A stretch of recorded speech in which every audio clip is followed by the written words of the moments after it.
Aware po ba tayo sa impeachment case laban kay VP Sara Duterte? Yes.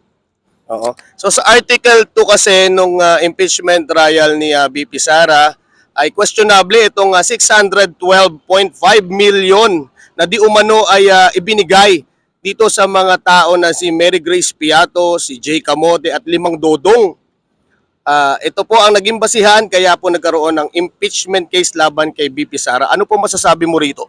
Ang masasabi ko syempre, yung ganong kalaking, lalo na noon pa lang, meron ng parang issue tungkol sa confidential funds.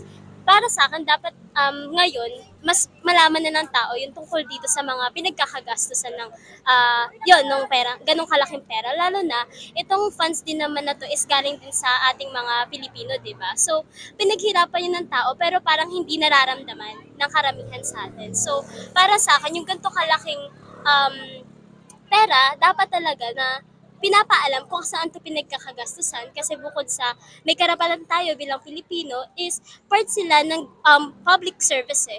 So karapatan, meron silang responsibilidad na ipaalam sa atin kung ano ba dapat yung mga pinagkakagastusan and kung saan ba ito nagagastos. So yun. So sabi po nila confidential fund daw dapat po ay hindi sabihin. Yun nga eh, para kasi ang nangyayari, yung ganong kalaking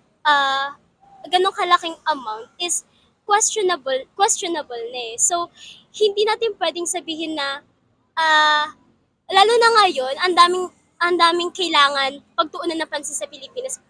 Dami ng poverty, or lumalaki lalo yung problema sa poverty natin. So, kailangan, yung mga ganong kalaking pera is mas nagiging transparent sila. Kasi, dun din, in that way, malalaman din natin kung saan ba napupunta yung pera or yung kaban ng Pilipinas. So ano po masasabi ninyo sa Senado dito sa impeachment trial? Kasi po marami nagsasabi na medyo nadidelay daw po.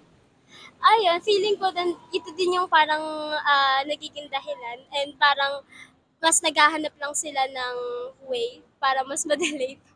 But other than that, wala na ako masabi. Kay VP Sara po, anong masasabi ninyo? Wala. Masyado na po wala talaga.